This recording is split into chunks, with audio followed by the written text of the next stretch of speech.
Olá, tudo bem com você que acompanha a programação do Portal RC1? Começa agora o programa Integração Regional. E hoje, dia 24 de junho, dia de São João, vamos falar sobre a tradição e a origem das festas juninas e sobre dois alimentos que não podem faltar, o milho e o gengibre. Na saúde falaremos também sobre cera no ouvido e sobre a dentição dos bebês. E uma nutricionista vai dar dicas de como você fazer uma sopa nutritiva, já que agora começou o inverno. E você também pode ajudar a campanha Inverno Solidário de Dois Córregos. Essas e outras notícias agora no Integração Regional e você é o nosso convidado. Uma boa noite. A partir de agora, na Cultura e Portal RC1, Integração Regional. Um programa com muita informação, gastronomia, cultura, turismo, empreendedorismo e muito mais. Olá, boa noite para você que acompanha a programação do Portal RC1. Eu sou a Karina Cato e agradeço pela sua companhia aqui no Integração Regional. E hoje, sexta-feira, é dia de São João, dia 24 de junho. E por isso nós começaremos esse programa falando sobre a origem das festas juninas que foram trazidas da Europa e também sobre dois alimentos importantes que não podem faltar nesse período, o milho e o gengibre. E quem traz mais detalhes é a Lúcia Lucato. Olá! Prazer imenso estar aqui com vocês, quem me ouve ou quem me assiste, porque hoje eu quero falar de um assunto que eu amo de paixão, que são as festas juninas e as julinas também. Vamos conhecer dois alimentos interessantes que a gente introduziu nas festas juninas. Eu estou falando de milho e também falando de quentão. E você já pensou em fazer um quentão sem álcool?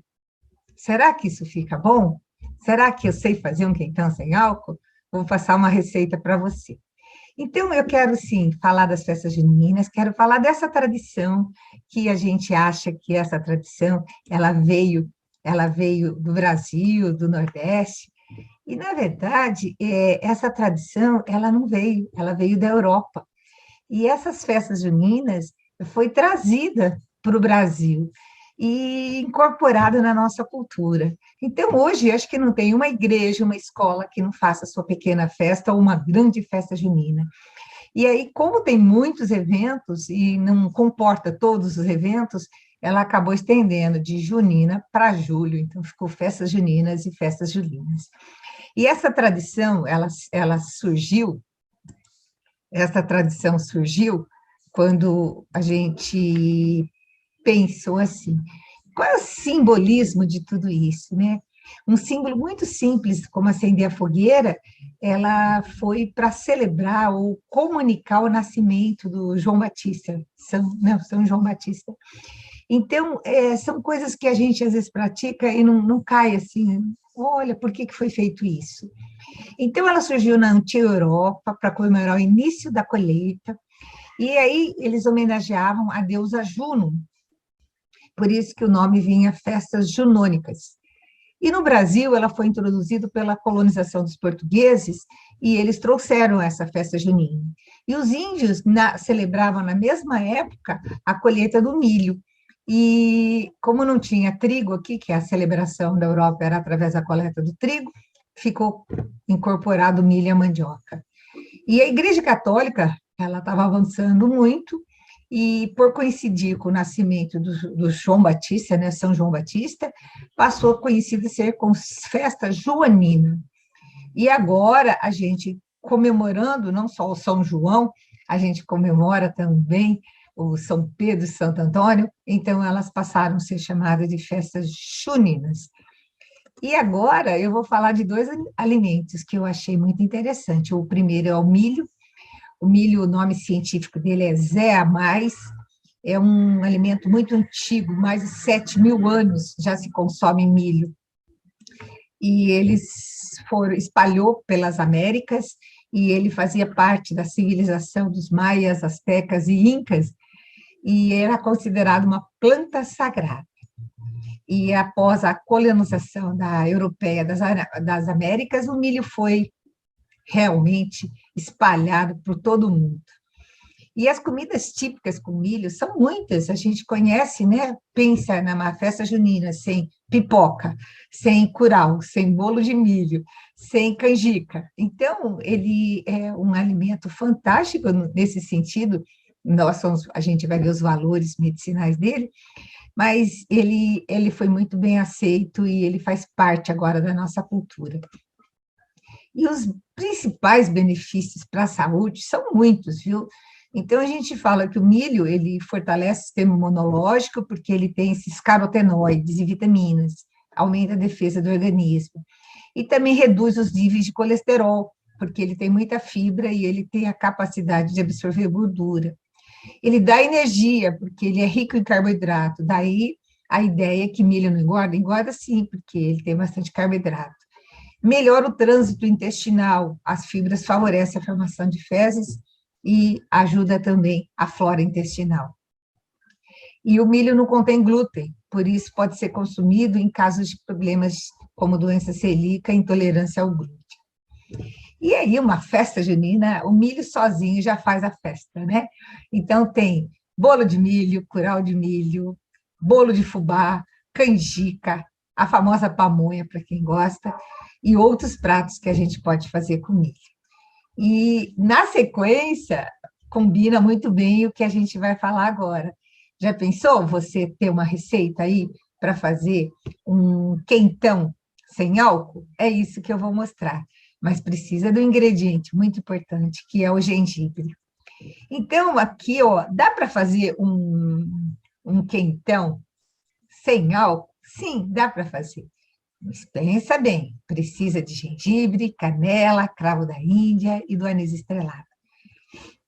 E a nossa querida gengibre tem muitos gengibres ornamentais, que são plantadas em jardins.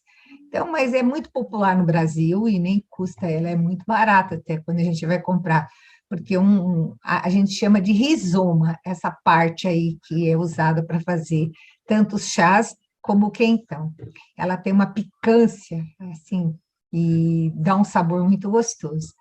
Então, a gengibre, o nome popular dele é gengibre mangaratiá, tem outros nomes, né? Mangaratiaia. E o nome oficial dele é gengibre, é zingibre officinalis. E é uma planta muito antiga, foi usada na história desde a época de a medicina Ayurveda, a medicina chinesa, muitos anos de tradição. E também o nome zingiber deriva da palavra em sânscrito, que significa chifre, pelo formato dos rizomas. E ela é ótima para vários casos de problemas de saúde. Então, ele serve para má digestão, cólica, enjoo, rouquidão, inflamação de garganta, asma e bronquite, isso é fantástico, gripes e resfriados, cólicas de menstruação e anorexia, problemas reumáticos, dores de cabeça, analgésico, ele também é antipirético, faz baixar a febre, náuseas, e também é considerado um alimento termogênico, está na moda por conta disso, que ajuda nos processos de emagrecimento. Então, tudo isso está dentro de um chá de gengibre ou um suco verde, que as pessoas colocam gengibre aí para dar essa função de desintoxicar e, além de tudo, além de desintoxicar, fazer essa parte da termogênese. E aqui chegou a hora do nosso quentão sem álcool. É muito útil, imagine uma escola que vai fazer um quentão, não pode mesmo. Então, é para lugares de trabalho, convidados que não querem ou não podem consumir álcool. Então, no quentão vai água, vai suco de uva integral, aí vai açúcar, limão, laranja, abacaxi, canelas em pau, cravo da Índia e o gengibre fatiado, e anis estrelados, aquelas duas especiarias estrelinhas.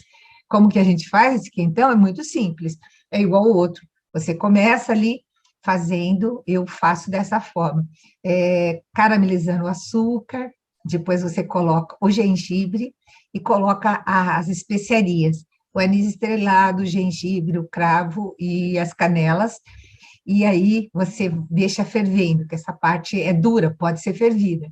Aí, quando está fervendo, você acrescenta o suco de uva, Aí você acrescenta o limão em rodelas, a laranja e o abacaxi. Dá mais uma fervida e você vai experimentando se chegou ao seu gosto. Então, aproveite essa receita e faça aí um teste na sua casa. E aí, terminando, essa riqueza e essa beleza que a festa junina nos traz. Ela é uma festa que atende nossos paladar, os nossos ouvidos com as músicas, canções infantis e os nossos olhos. Então, no mês de junho e julho, a gente comemora a alegria e a delícia de ser criança. Então, aí tem as quadrilhas, as bandeiras, o pé de moleque, o vinho quente, o quentão e muitas outras delícias. Na verdade, aquecem o nosso coração e trazem muita alegria. Então, vocês comemorem suas festas juninas com bastante alegria. Um grande abraço para vocês. Até um próximo programa. Integração Regional, o programa que faltava para completar o seu dia.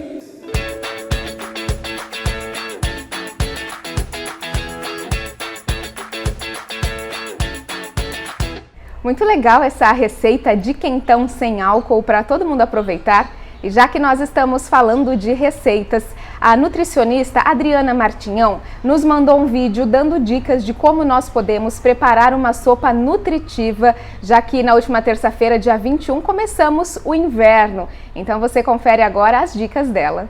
Olá, meu nome é Adriana Martinhão, eu sou nutricionista do Sistema Apivida e estou aqui para falar sobre sopas, um prato típico agora do inverno que pode sim ser considerado janta e inclusive é uma ótima opção de prato saudável, desde que a gente tenha alguns cuidados na escolha dos ingredientes, começando pelos temperos, devem ser os temperos naturais, alho, cebola, cheiro verde. Além disso, deve incluir de 2 a 3 tipos de legumes, um tipo de verdura e um tipo de proteína. Pode ser tanto a proteína animal, uma carne de boi magra, um peito de frango, ou uma proteína vegetal, que são os grãos, né? O grão de bico, a ervilha, a lentilha. E, feito isso, é só curtir esse prato delicioso para se aquecer nesse inverno. Integração Regional, o programa que faltava para completar o seu dia.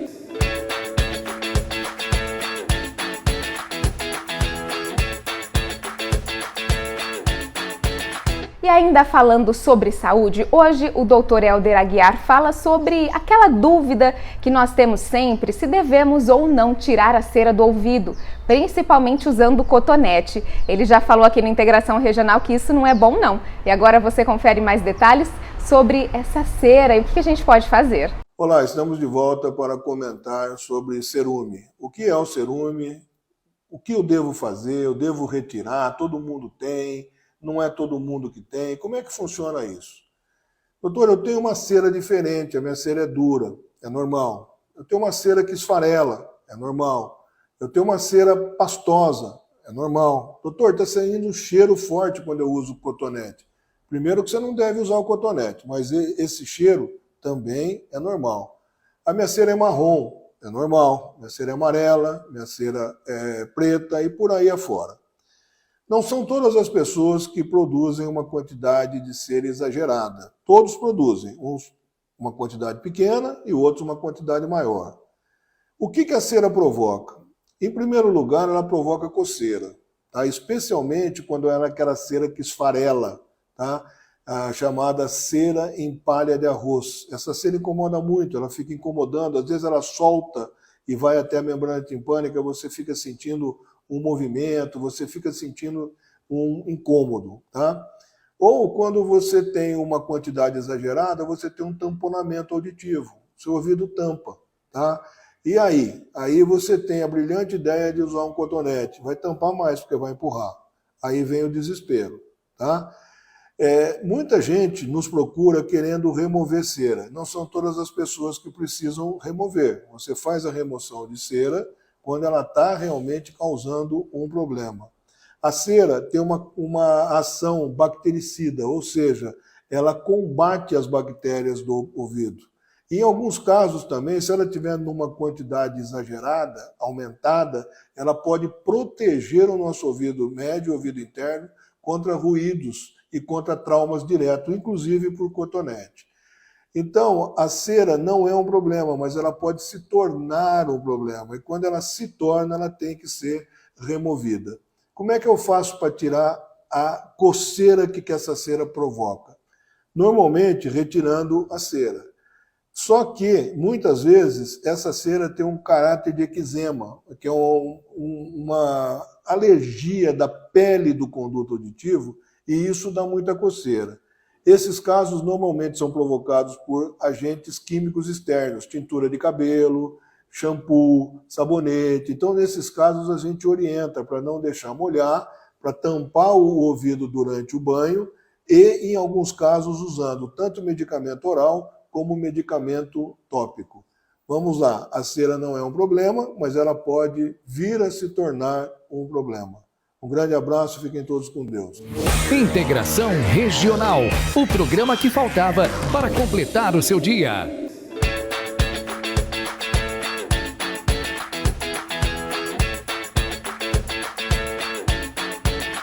Agora a gente muda de assunto aqui no Integração Regional para falar sobre um tema muito triste, muito ruim, mas que a gente precisa comentar. Nessa semana você deve ter visto nas redes sociais e também em outras mídias sobre o caso daquela criança que engravidou em Santa Catarina depois de um estupro. E esse é um assunto para o Dr. Luiz Vicente Federici, que fala quais casos de aborto são legais aqui na nossa legislação brasileira. Olha só. Olá, saudações a todos que acompanham nosso conteúdo no portal RC1 e na Rádio Cultura Regional. Hoje gostaria de falar um pouquinho sobre o aborto permitido em lei. Esse aborto é aquele que a legislação autoriza que aconteça.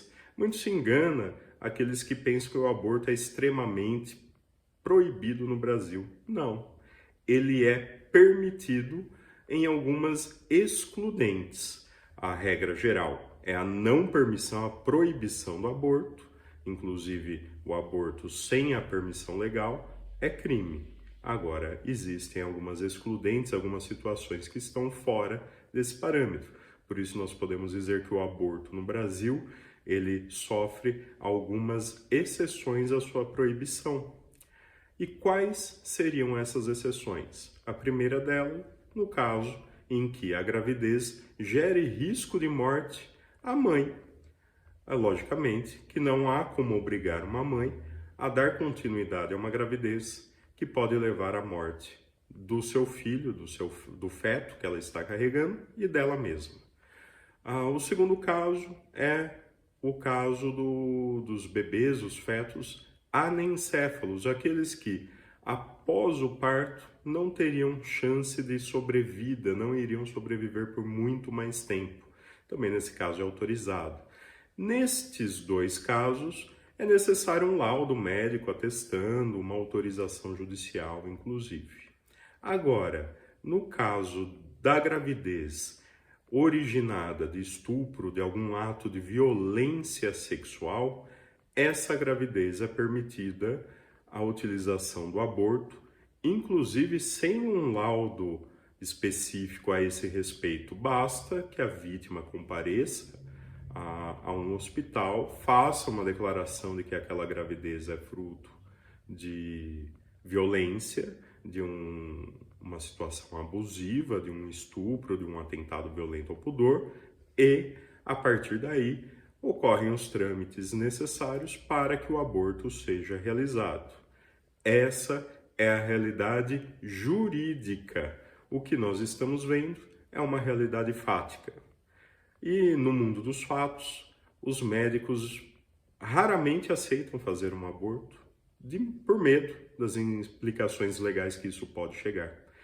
Recentemente nós temos acompanhado o caso de uma menina de 10 anos que a juíza de Santa Catarina induziu que ela não fizesse o aborto. Uma menina de 10 anos, a situação é sem dúvida alguma horrível. Como pode uma criança carregar uma outra criança? Como pode uma criança sem estrutura nenhuma corpórea carregar uma gravidez e ainda dar à luz a uma outra criança e cuidar de uma outra criança, uma criança cuidando de outra criança? Sem dúvida alguma, é uma situação excepcional e que a justiça deveria olhar com outros olhos. Não estamos aqui defendendo o aborto de maneira alguma, não é essa a discussão que nós pretendemos, mas é dizer que há uma hipótese legal e que essa hipótese legal não restringe o período de gravidez. O que se estava em discussão era se poderia ou não realizar esse aborto com 20 semanas de gravidez. A legislação não põe uma restrição temporal com relação à gravidez. Os médicos costumam aceitar o aborto até 20 semanas. Então essa é a questão jurídica que se põe. Não existe na legislação nada que diga a respeito do prazo. É um direito de quem sofreu violência não dar continuidade à gravidez, a essa gravidez indesejada, não buscada, fruto de um trauma, é plenamente reconhecido pelo direito. Ainda mais quando é uma criança carregando uma outra criança.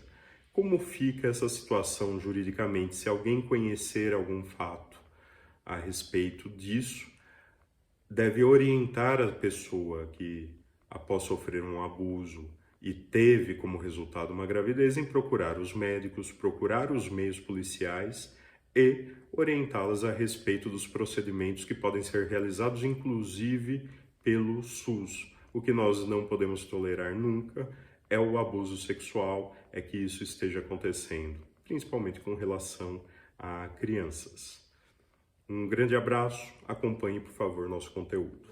Integração Regional, o programa que faltava para completar o seu dia.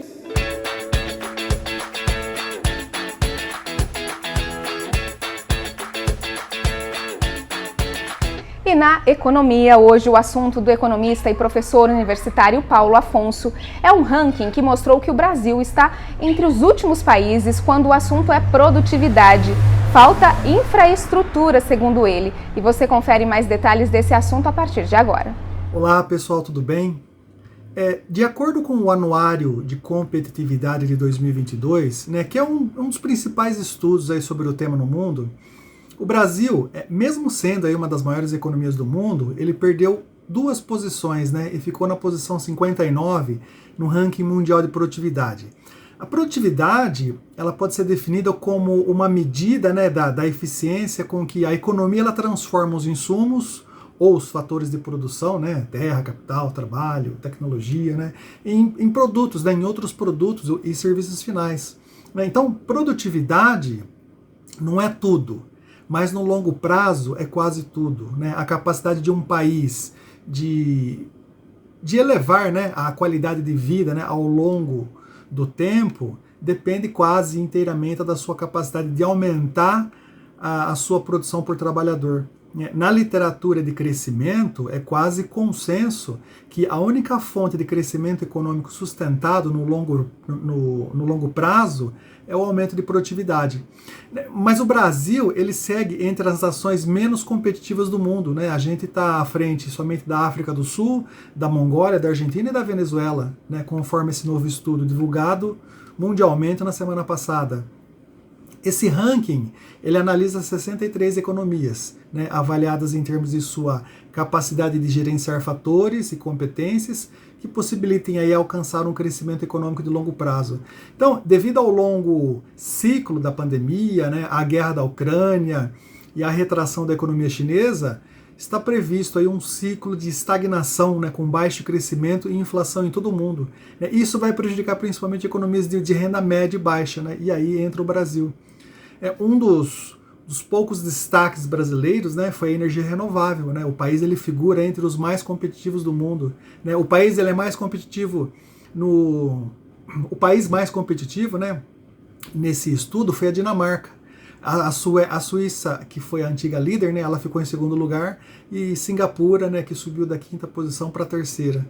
Na lista das grandes economias, que também conseguiram figurar aí, no topo do ranking, estão os Estados Unidos na 10ª posição, o Canadá em 14º, a Alemanha em 15º e a China em 16º.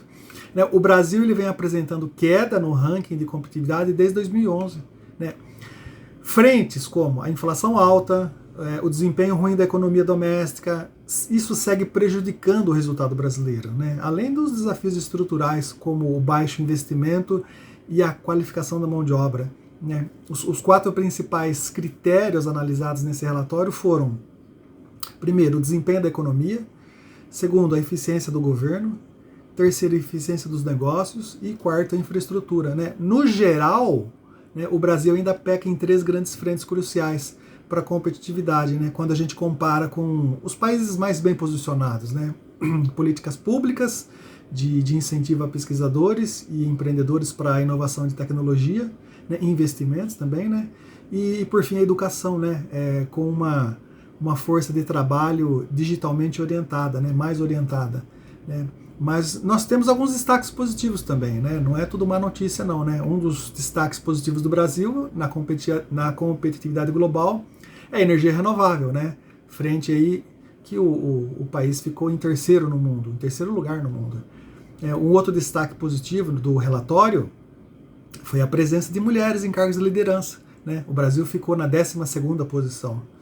E um outro destaque é o impacto positivo de estatais, né? Incrível, né? Estatais que auxiliam no desenvolvimento de tecnologia e competitividade dos negócios brasileiros, como a Embrapa, né? A Embrapa é responsável aí pelos números hoje, é uma das principais responsáveis aí pelos números que a gente tem hoje no agro, né? No agro, então a Embrapa vem desenvolvendo aí ao longo das últimas décadas muita pesquisa. Ainda assim, um dos principais desafios para o Brasil tem sido a dificuldade de obter um crescimento sustentado na competitividade e os baixos investimentos, né, com pouco mais de 1% do PIB investido em pesquisa e desenvolvimento. Países líderes em competitividade têm fatias acima de 2%, 3% de investimento do PIB, né?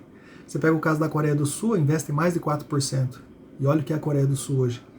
Mas tudo isso é com parceria público-privada, não é só o governo, não. Então, você tem toda uma dinâmica, né, em que os atores possuem financiamento, mão de obra qualificada, maior cooperação entre empresas e universidades e um ambiente jurídico propício, né, e minimizador dos riscos do processo de inovação.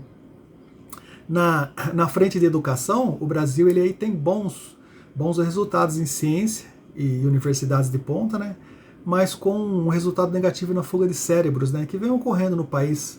Ou seja, o Brasil ele vai continuar sendo um exportador de profissionais qualificados, né? Muitos países vêm recrutar aqui no Brasil porque nós temos mão de obra qualificada, mas a gente não dá a oportunidade merecida, né, para esse profissional.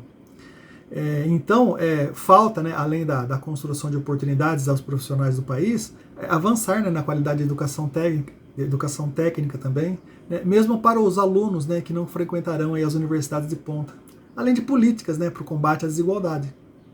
Então essa combinação de aumento de pobreza com baixa qualidade da educação técnica faz com que o nosso trabalhador típico, né, de baixa qualidade educacional acabe aí tendo oportunidades de emprego com menor valor agregado, né, e isso não sustenta o crescimento da competitividade do Brasil. Nós temos aí 5 desafios apontados pelo relatório, né, para o país melhorar no levantamento mundial, né, que são eles: mais incentivos para investimento em infraestrutura e desenvolvimento tecnológico, preservar o poder de compra da população e a criação de empregos, né, promover um sistema educacional de qualidade e produtividade da força de trabalho, diminuir as crescentes pressões fiscais e garantir aí a estabilidade política e econômica durante o ano eleitoral. Ok, pessoal? Grande abraço, hein? Integração Regional, o programa que faltava para completar o seu dia.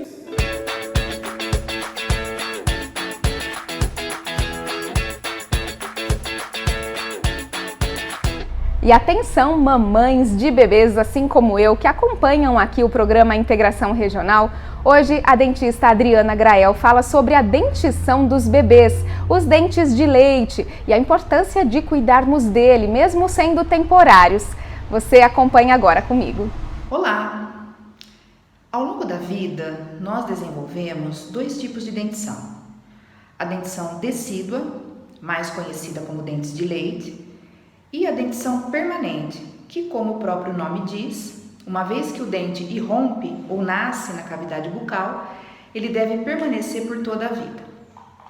No nosso encontro de hoje, eu vou falar de uma forma mais detalhada sobre a dentição decídua ou de leite, em razão das inúmeras dúvidas que frequentemente surgem na clínica.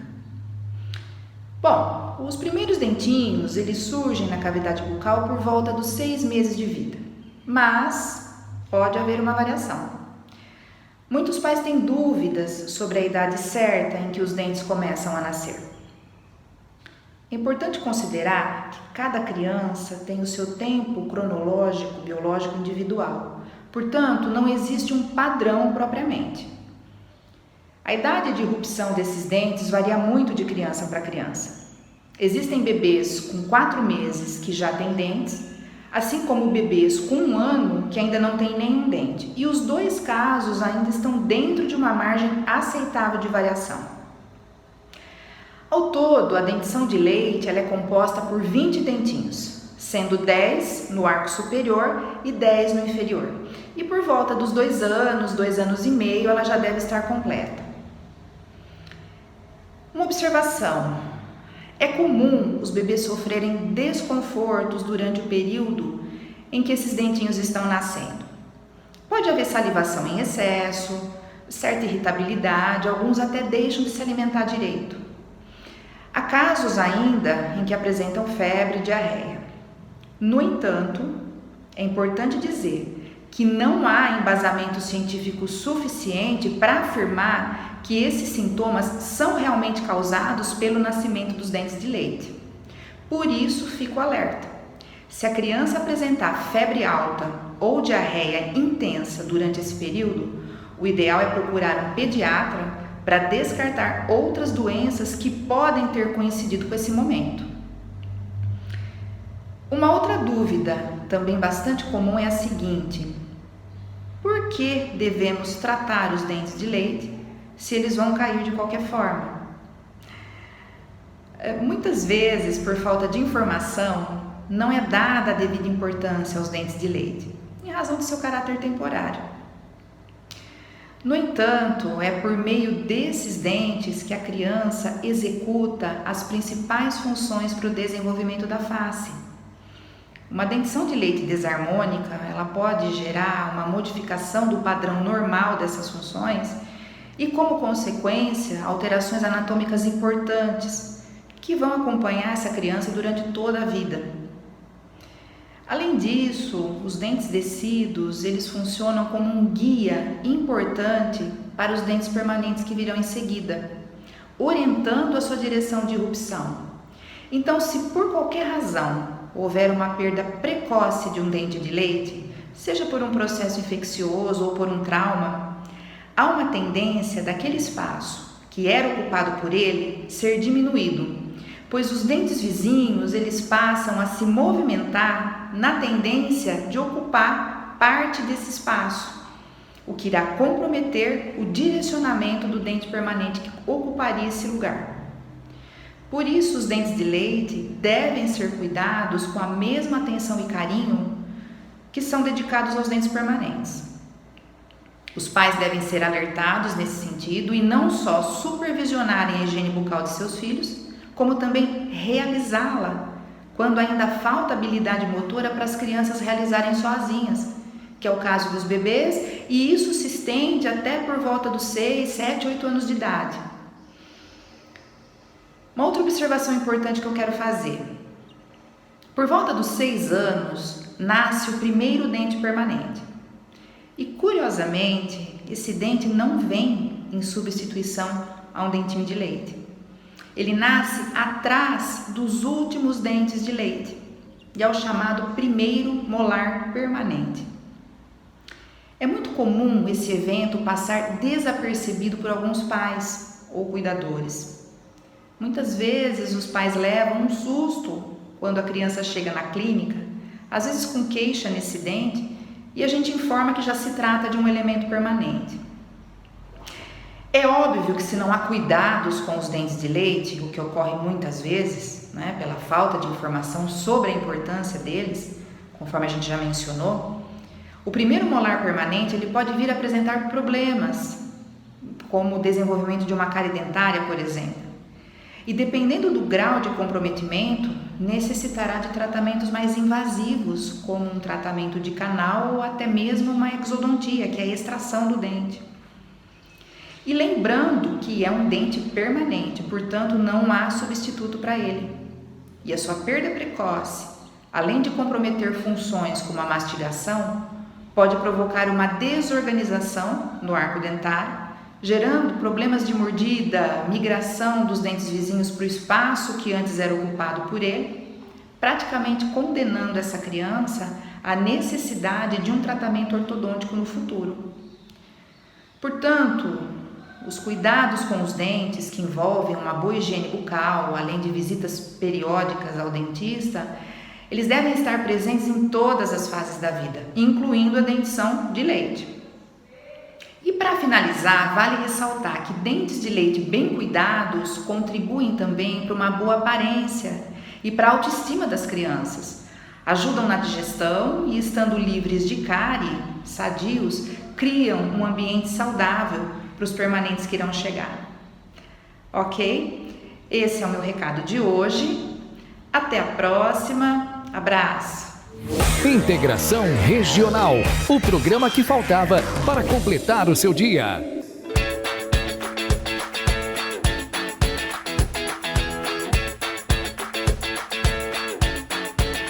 E já que o inverno começou na última terça-feira, dia 21, também tem início a campanha do agasalho, a campanha do inverno solidário aqui na cidade de Dois Córregos, e você pode ajudar, principalmente fazendo a doação de roupas e cobertores para crianças, já que o Fundo de Solidariedade precisa sempre desse tipo de vestimenta. Quem traz mais detalhes é a presidente do Fundo Social e primeira-dama, Natália Fávaro. Olá, eu sou a Natália Monteiro Fávaro, primeira-dama e presidente do Fundo Social de Dois Córregos. Hoje estou aqui para contar para vocês um pouco do Inverno Solidário, que é a campanha do agasalho do ano de 2022, que nós iniciamos agora 30 dias antes do início oficial do inverno. Esse ano nós estamos arrecadando, como todos os outros anos, cobertores, calças, agasalhos, gorros que estejam em bom estado. Se você tem uma roupa de frio que você já não usa há mais de 6 meses e está em bom estado, você pode doar para um dos nossos pontos de coleta. Nós temos na cidade distribuídos 50 pontos de coletas entre igrejas, comércios, todas as escolas particulares e municipais e estaduais também do nosso município. Inclusive, o Portal RC1 é um parceiro também da nossa campanha do agasalho, os prédios municipais. Então, você pode fazer a sua doação em um dos nossos pontos de coleta, distribuídos por toda a cidade. E esse ano, nós estamos intensificando a doação de roupas para crianças de 0 a 12 anos, que é um público que nós temos uma grande procura pelo fato das crianças crescerem e perderem as roupas muito rápido. E, na verdade, é uma quantidade de roupas que nós recebemos poucas doações e a procura é muito grande. Então, se você tem uma peça de roupa, adulto ou criança, e queira nos doar, é só procurar um dos nossos 50 pontos de coleta distribuídos por toda a cidade. Se você quer ser um ponto de coleta, também ainda dá tempo de ser nosso parceiro. É só ligar no telefone do Fundo Social 3652-6535 e fazer parte do Inverno Solidário conosco. Integração Regional, o programa que faltava para completar o seu dia.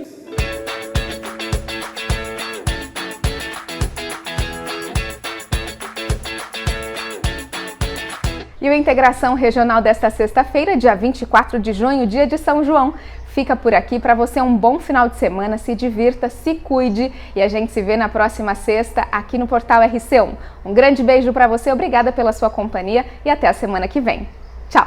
Você acompanhou na Cultura e Portal RC1 Integração Regional, um programa com muita informação, gastronomia, cultura, turismo, empreendedorismo e muito mais.